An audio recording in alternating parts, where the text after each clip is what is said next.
Jadi kita mengambil hemat waktunya, kita langsung mengadakan nanti sesi tanya jawab. Adik-adik tentunya mempelajari yang berkaitan demokrasi itu pasti ada kan di pelajaran apa? Dan sebagai pelajar Pancasila, betul? Pelajar Pancasila, dan kita adik-adik benar-benar menjadi generasi emas. Jangan pernah ikut tawuran. Kalau ada yang ketahuan ikut tawuran dan anak itu mendapat bantuan kartu Jakarta Pintar, maka daftarnya akan dicoret atau dicabut. Tidak akan dapat lagi bantuan. Itu sudah konsekuen kami dari pemerintah. Makanya tugas tadi adalah belajar yang serius. Tadi di beberapa kelas saya sudah menanyakan cita-citanya bagus semua. Dan saya lihat kalau dari batch-batchnya juga anak-anak SMP 248 ini 284 Pak adalah anak-anak yang baik, betul. Jangan ikut tawuran, jangan coba-coba yang berkaitan dengan sesuatu yang negatif. Seperti itu. Baik, mungkin kita langsung mengadakan sesi tanya jawab. Jadi pada dasarnya kita memang diberikan hak untuk bersuara atau berdemokrasi. Kali ini apa yang mungkin adik-adik ingin ketahui dari materi kita pada hari ini? Ada berapa pertanyaan ini Ibu nanti? 2 kelas berarti 8 pertanyaan, 8 kali 2 kali Pak. Oh, banyak banget. Oke, mulai sekarang dibuka pertanyaan. Dan setiap yang bertanya harus direkam. Tunjukkan jari, tujuh jari, perkenalkan diri. Oke, sekarang dari kelas 8A dulu, silakan bertanya. 8A, ayo. Afra kelompoknya silakan langsung bertanya.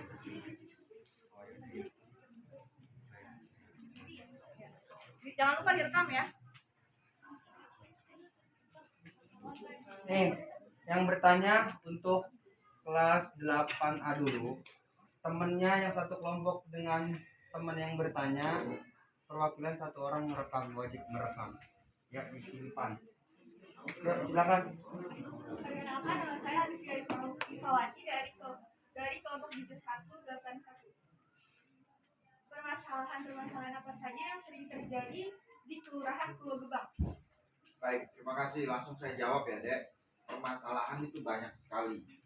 Artinya apa? Memang kita sebagai aparatur pemerintah dalam hal ini ASN di tingkat kelurahan, tugas kami memang melayani masyarakat yang ada di kelurahan. Kalimat melayani tentu pasti ada sesuatu yang ingin disampaikan.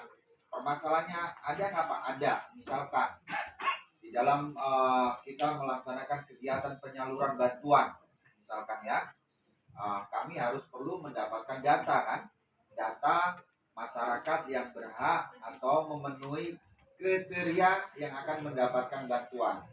Namun permasalahan yang kita dapatkan diantaranya misalkan sebenarnya keluarga si A ini kalau dilihat dari materi atau dilihat dari poin-poinnya yang menjadi dasar dia berhak menerima atau tidak, keluarga ini termasuk keluarga mampu.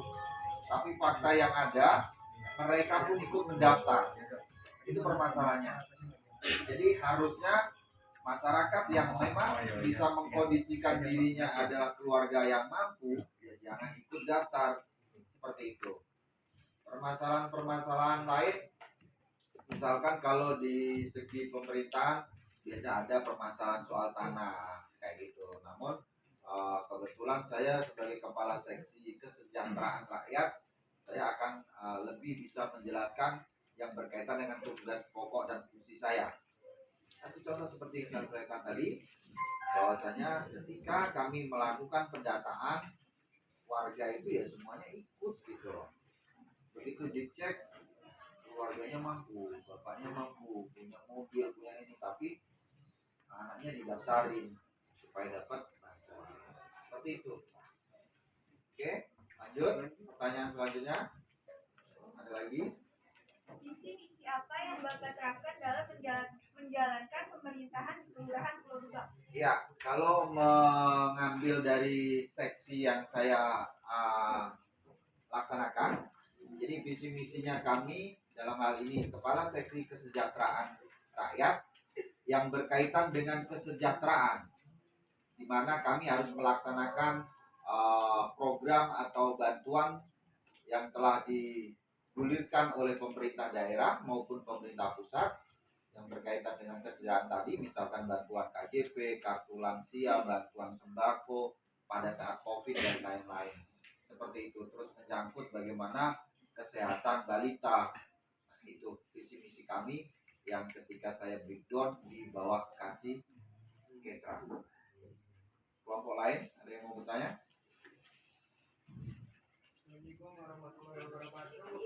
Bentar dulu Oji. Oji, temennya udah siap, udah rekam belum? Mana temennya? Teman kelompoknya siapa? Direkam. Langsung disiapkan teman kelompoknya. Nah, yuk. Assalamualaikum warahmatullahi wabarakatuh. Nama saya Gonjen dari kelompok AD1 kelas 81. Saya punya pertanyaan buat Bapak. Pertanyaan pertama adalah bagaimana sistem demokrasi di Kelurahan Pulau Gebang yang Bapak pimpin? Baik, langsung saya jawab. Jadi ketika yang ditanya adalah demokrasi dalam sistem mungkin pemilihan lurah kayak gitu, maka daerah Jakarta adalah daerah khusus, berbeda dengan daerah-daerah lain. Misalkan di Jawa, biasanya Pak Lurah di Jawa itu dipilih oleh masyarakatnya, ada pemilihan lurah.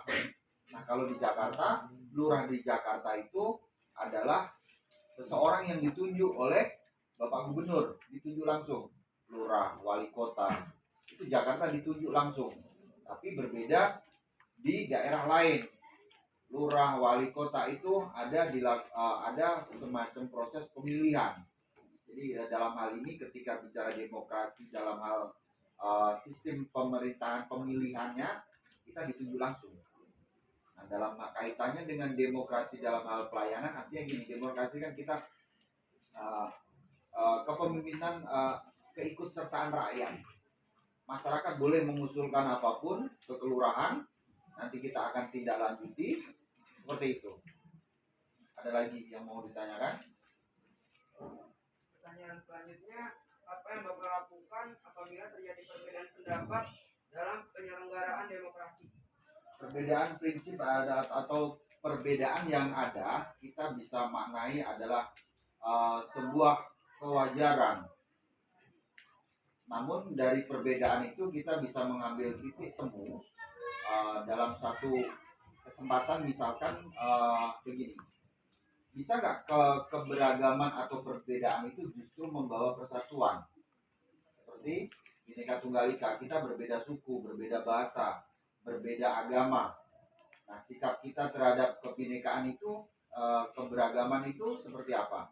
Kita mengacu pada dasar negara kita, yaitu Pancasila. Pancasila yang di genggam burung Garuda itu tulisannya apa? Yang artinya iya, meskipun ada perbedaan di antara kita, kita tetap satu tujuan, satu Indonesia. Ada lagi kelompok lain? Ya. Selamat siang, saya Renata, perwakilan dari kelompok ASN 1. Saya ingin bertanya kepada Bapak, bagaimana usaha Bapak dalam menangani perbedaan suku budaya dan agama yang berbeda-beda? Menangani perbedaan suku budaya dan agama yang berbeda-beda. Oke, kita menyikapi ya intinya ya, menyikapi perbedaan suku, agama dan lain. Sebagaimana yang saya kemukakan tadi, apapun perbedaan itu kita harus berlandaskan Pancasila, yang artinya kita harus selalu diingatkan walaupun beda kita tetap sama. Jadikan perbedaan itu justru menjadi kekayaan budaya kita, kekayaan keanekaragaman negara kita. Misalkan kita terdiri dari beberapa agama yang tinggal di Indonesia, beberapa suku, beberapa agama. Bisa nggak hal itu justru menjadi sebuah penguat negara kita dalam meneruskan atau memperjuangkan negara kesatuan Republik Indonesia? Bisa diterima mungkin jawabannya? Ada lagi? Selanjutnya, apabila ada salah satu pegawai Bapak yang berprestasi dalam bekerja, apa yang Bapak ajukan sebagai bentuk penghargaan kepada pegawai? Kita harus mengapresiasi.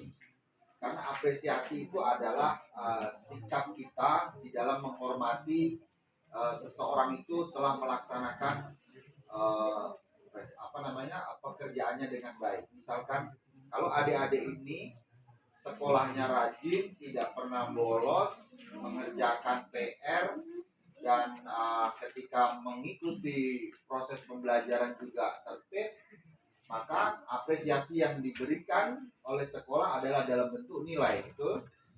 Nah, makanya nilai dari adik-adik semua itu, ketika adik bisa melaksanakan sebuah tindakan atau perbuatan yang memang layak diapresiasi, maka adik tentunya akan mendapatkan apresiasi nilai yang baik juga.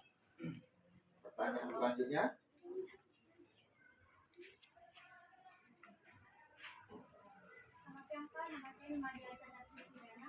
Saya akan bertanya, sanksi apa yang Bapak lakukan apabila jajaran melanggar aturan yang sudah disepakati bersama? Baik. Jadi sanksi dalam sebuah organisasi, dalam sebuah apapun, lembaga apapun, misalkan di sekolah. Di sekolah pasti punya tata tertib. Jika ada siswa yang melanggar, pasti akan mendapat sanksi. Dipanggil, ditegur lisan, dipanggil guru GP itu. Kalau memang susah dibilangin juga, maka sekolah akan mengeluarkan. Begitu juga di kami. Di kami pun di ASN ada peraturan yang mengatur ketika PNS atau ASN ini melakukan indisipliner kerja, bahasanya melanggar aturan. Kami pasti akan mendapat teguran. Kalau teguran tetap nggak ada perubahan, juga akan melakukan surat secara tertulis. Dan jika itu tidak berpengaruh juga, kita juga bisa diberhentikan dari ASN. Seperti itu. Ada lagi? Usaha apa yang Bapak lakukan untuk membina persatuan dan kesatuan di wilayah Pulau Gebang? Ya, bagaimanapun juga kalau dari diri kita ini selalu tertanam bahwa kita memang harus mengamalkan nilai-nilai Pancasila, maka persatuan dan kesatuan itu akan tetap terjaga. Di dalam nilai-nilai Pancasila itu, apalagi adik-adik ini adalah generasi istilahnya pelajar Pancasila, betul? Nah, adik-adik harus mengamalkan 5 sila yang ada di Pancasila. Nah, terkait pelajar Pancasila itu kalau nggak salah ada 6 item yang adik harus punya karakternya itu. Berpikir kritis, ya kan? Bertakwa kepada Tuhan Yang Maha Esa. Ada lagi yang bisa menjawab? Mandiri, kreatif. Seperti itu. Jadi tanamkan dalam jiwa kita bahwa kita itu memang beraneka ragam budaya, agama, dan suku. Namun kita itu mempunyai dasar yang memang dari para pendahulu kita. Negara kita ini sudah mempunyai dasar negarawan, dalam hal ini Pancasila. Dan sila kedua adalah persatuan Indonesia. Maka kita wajib mengamalkan sila itu sehingga perbedaan, perpecahan tidak akan terjadi selama masing-masing individu selalu mengamalkan, mengedepankan persatuan Indonesia. Cukup? Pertanyaan selanjutnya. Kelas A dulu, kelas A udah semua? Ada 4 kelompok? Oke, lanjut yang kelas B. Assalamualaikum warahmatullahi wabarakatuh. Perkenalkan, nama saya Arman dari kelas 8B. Ingin menanyakan pertanyaan. Usaha apa yang Bapak lakukan untuk membina persatuan dan kesatuan di wilayah Pulau Gebang? Jadi usaha kami untuk menjaga persatuan dan kesatuan di antaranya pada kesempatan hari ini termasuk upaya. Kami terima kasih telah diundang oleh SMP 284. Di saat inilah upaya kami sebagai penyelenggara pemerintah dalam hal ini di level kelurahan yang mensosialisasikan bahwasanya kita harus bersatu, kita harus menjaga persatuan. Ingat bahwa kita adalah negara yang berasaskan atau berlandaskan Pancasila. Seperti itu. Itu salah satu usaha yang kita lakukan. Begitu juga ketika kami melakukan pertemuan yang diselenggarakan oleh RW-RW. Seperti itu. Ada lagi? Dari manakah sumber dana yang Bapak keluarkan untuk kegiatan kelurahan? Ya, sumber dana yang ada dalam melaksanakan tugas kelurahan itu berdasarkan APBD. Jadi kami aparatur sipil negara di kelurahan diberi tugas pokok, tugas fungsi harus menyelenggarakan kegiatan A, B, C, D, E. Nah, makanya untuk menyelenggarakan kegiatan itu ada istilahnya anggaran dari APBD. Dan anggaran APBD itu didapat juga dari masyarakat juga. Jadi seperti itu. Ada lagi? Assalamualaikum warahmatullahi wabarakatuh. Saya Sudirman Putri mewakilkan kelompok kedua yang menanyakan bagaimana kegiatan remaja di Kelurahan Pulau Gebang. Sebenarnya kalau kegiatan remaja di Pulau Gebang itu bisa terwadahi lewat Karang Taruna. Makanya adik-adik semua saya berharap yang tinggal di Kelurahan Pulau Gebang nanti bergabunglah untuk memperkuat Karang Taruna Pulau Gebang. Karena disitulah kegiatan anak-anak remaja dilakukan, disitulah tempat kita melatih diri berorganisasi, menjadi pemimpin, menjadi bawahan, menjalin hubungan kebersamaan di dalam pencapaian visi misi yang ingin dilakukan. Berlatih berorganisasi melalui kegiatan Karang Taruna. Karena ke depan kita pasti selalu akan dihadapkan atau dalam satu posisi keadaan kita harus berorganisasi. Di lingkungan kerja pun sama. Seperti itu. Pertanyaan selanjutnya. Bagaimana sarana dan prasarana guna mendukung kegiatan kelurahan? Sarana dan prasarana sangat penting. Misalkan sarana dalam bidang perangkat komputer, sehingga ketika perangkat komputer itu juga bisa ada di kelurahan, maka data-data yang ada di warga yang ada di kelurahan itu bisa kita simpan dengan baik. Artinya pentingnya sarana dan prasarana itu sebagai penunjang kesuksesan kegiatan atau dalam melaksanakan kegiatan di kelurahan. Sangat penting. Begitu juga internet, begitu juga dengan mungkin sarana prasarana lain seperti itu. Cukup? Ada lagi? Assalamualaikum warahmatullahi wabarakatuh. Saya Divisa Dana Manager dari kelompok 2. Saya ingin bertanya, bagaimana harapan kelurahan Pulau Gebang kepada pemerintah daerah untuk kemajuan wilayah? Harapan saya untuk ke pemerintah daerah adalah merealisasikan atau mengabulkan apa yang telah diusulkan oleh warga Pulau Gebang. Warga Pulau Gebang ini mengusulkan harapan atau apa yang ingin diadakan, dilaksanakan di Kelurahan Pulau Gebang itu melalui mekanisme yang disebut dengan musrenbang. Jadi ada musyawarah tingkat RW, nanti ada musyawarah tingkat kelurahan. Setelah tingkat kelurahan kita bawa di tingkat kecamatan, setelah di tingkat kecamatan kita bawa ke musyawarah tingkat provinsi. Jadi semua harapan, semua keinginan warga Pulau Gebang itu kita sampaikan, kita salurkan lewat musrenbang itu. Nah, harapan saya apa yang telah diusulkan itu dapat dikabulkan oleh pemerintah daerah. Walaupun nanti kita harus melihat tingkat urgenitasnya. Misalkan di Pulau Gebang perlu dibangun sebuah lapangan bola yang paling besar gitu. Kita harus lihat dulu seberapa urgennya. Kalau memang belum, ya mungkin permintaan itu bisa kita langsung laksanakan di tahun-tahun berikutnya seperti itu. Ada lagi? Bagaimana struktur dan fungsi dalam menjalankan roda pemerintahan? Ya, struktur dalam menjalankan pemerintahan di kelurahan terdiri dari kami memiliki pimpinan yang paling tinggi, yaitu Pak Lurah. Pak Lurah membawahi Ibu Sekretaris Kelurahan, dan Sekretaris Kelurahan membawahi 3 kepala seksi. Nah, 3 kepala seksi, Sekel dan Pak Lurah inilah yang menjalankan roda pemerintahan di kelurahan. Misalkan yang berkaitan dengan pemilihan umum, nah itu ada kepala seksi sendiri yang menangani, seksi pemerintahan. Kalau bicara tentang kebersihan, berarti itu di bawah seksi ekonomi dan pembangunan. Nah, kalau untuk di seksi yang saya jalankan, saya berada di seksi kesejahteraan rakyat yang menyangkut dengan kesejahteraan, baik itu berupa kegiatan penyaluran bantuan, tentang bagaimana memonitor kesehatan balita dan lain sebagainya. Oke, ada lagi?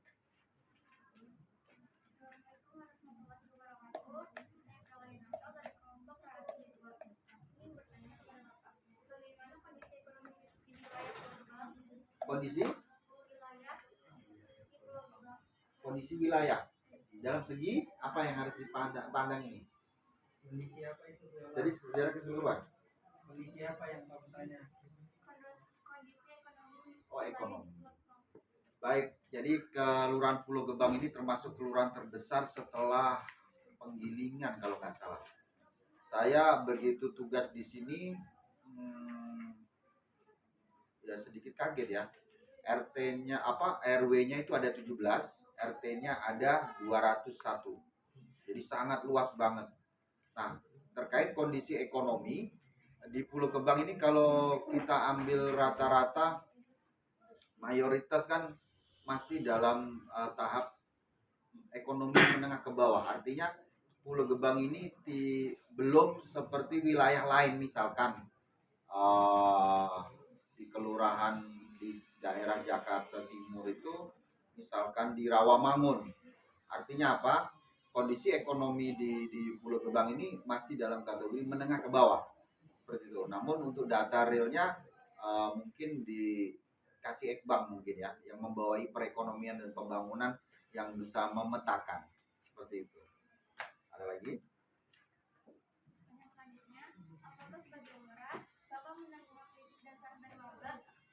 Menerima? Oh iya, sebagai negara demokrasi kita harus menerima kritikan masukan dari warga. Apapun yang disampaikan itu adalah sebuah upaya yang dilakukan masyarakat dalam mewujudkan mimpinya. Jangan selalu menyikapi bahwa kritik itu jelek. Tapi kita juga meminta masyarakat ketika memberikan kritikan atau masukan, jangan hanya sebatas mengkritik, tapi bisa nggak memberikan solusi, gitu loh. Misalkan kita mengkritik, Pak, kali di daerah Pulau Gebang masih kotor. Terus apa upaya yang dilakukan? Kalau saya selalu membuang sampah di tempat sampah, Pak. Jangan sampai mengkritik, tapi dia sambil lewat juga buangnya masih di kali itu. Jadi tanamkan ke diri kita ketika kita memberikan masukan dan kritikan, sampaikan pula solusinya. Itu akan lebih bisa berjalan dengan baik, seperti itu. Lagi? Habis nak? Pertanyaan terakhir, ada lagi? Ada yang mau nanya lagi nggak? Di situ ayo. Sini kamu sini. Ah, Sini anak, ya sini nanya, boleh. Nah, udah di situ boleh. Pak, mau nanya. Tadi Bapak menyebutkan HPBD ya, Pak? ah, HPBD itu apa, Pak? anggaran pendapatan belanja daerah. Bagus banget pertanyaanmu. Iya. Coba Bagus. sini dulu, siapa namanya, Ibu? Sini, ayo sini nak. Siapa? Bukan, Pak. Tumben kamu menanya sayang. Iya. Nah, dekat bapak sono, biar foto. Ini ikon sini bukan? Hah? Hah? Nah, coba no kan? Tuh bapak melihat no. Siapa namanya tadi? Nah, Siapa? Ivan Koselo. Evan Goselo. Cita-citanya mau jadi apa? Pengusaha. Ketika pengen jadi pengusaha berarti Mas Ivan ya. Apa yang sudah ada kebayang nggak? Saya pengen jadi tentara, berarti mulai sekarang saya harus latihan fisik, kan gitu. Tanpa disuruh ayah, setiap pulang sekolah saya harus latihan lari. Karena apa? Saya pengen jadi tentara. Nah, ketika beliau masnya ini pengen jadi pengusaha, kira-kira ke depan mau jadi pengusaha apa? Mau jadi pengusaha apa? Motor klasik. Motor klasik. Oke. Berarti tahu tipe-tipe motor klasik. Misalkan tipe motor klasik itu apa aja? Misalkan CB. CB itu ada CB apa? CC-nya apa, Pak? Ya, CC-nya boleh, mereknya boleh. Mereknya CB tapi CC-nya cuma beda. Ini 150, 120. Ya, artinya ketika teman kita pengen jadi pengusaha motor klasik, maka dari sekarang dia juga harus mempunyai pemikiran terkait motor klasik. Motor klasik itu apa saja, tipenya apa, tahun berapa dibikinnya, seperti itu. Baik, terima kasih Mas, silahkan kembali. Ya, jadi adik-adik semua, saya punya anak seusia adik-adik semua, dan ketika di rumah saya selalu memanggil Mas ke anak saya, karena saya berharap saya memberikan contoh, saya menghormati. Ketika anak saya manggil ke orang lain pun, anak saya juga akan contoh. Jadi umurnya mungkin sama adik-adik semua, anak saya itu kelas 2 SMP, cowok. Jadi meskipun dia anak saya manggilnya nggak nama, dan saya selalu manggil Mas. Seperti itu. Oke, cukup ya pelajaran hari ini. Ya cukup semua. Ya cukup semua. Terima kasih atas waktunya. Terima kasih telah mengundang kami, dan suatu saat kita bisa menjalin silaturahmi lagi. Jadilah anak yang baik, jangan ikut tawuran. Sampaikan ke teman-teman yang lain, jangan pernah ikut tawuran. Kalau nanti dapat KJP-nya mau dicoret, karena percuma. Yang tawuran kenapa harus dikasih? Dan kebetulan KJP itu di bawah saya, Kesra. Artinya gitu, benar. Ketika ada anak yang tertulis ya, si siapa namanya, si A, si B, ikut tawuran di daerah Pulau Gebang, maka data itu saya akan kejar. Dia di SMP mana nih? Terus dicek, dapat nggak dia KJP? Dapat Pak. Kalau gitu mulai sekarang coret. Ketika saya ditanya sama Pak Gubernur atau apa, saya berani menjawab. Kenapa anak ini dicoret? Karena ikut tawuran. Sedangkan KJP itu dari APBD tadi, itu diberikan bagi teman-teman atau adik-adik semua supaya proses belajar mengajarnya tidak terganggu dan ke depan menjadi generasi emas. Buat apa kita ngasih KJP kepada anak yang suka tawuran? Oke? Jaga nama baik sekolah dan ciptakan sebuah prestasi yang ada di sekolah sehingga nama kita akan selalu dikenang. Seperti itu. Sekian dari saya. Wassalamualaikum warahmatullahi wabarakatuh. Terima kasih ya.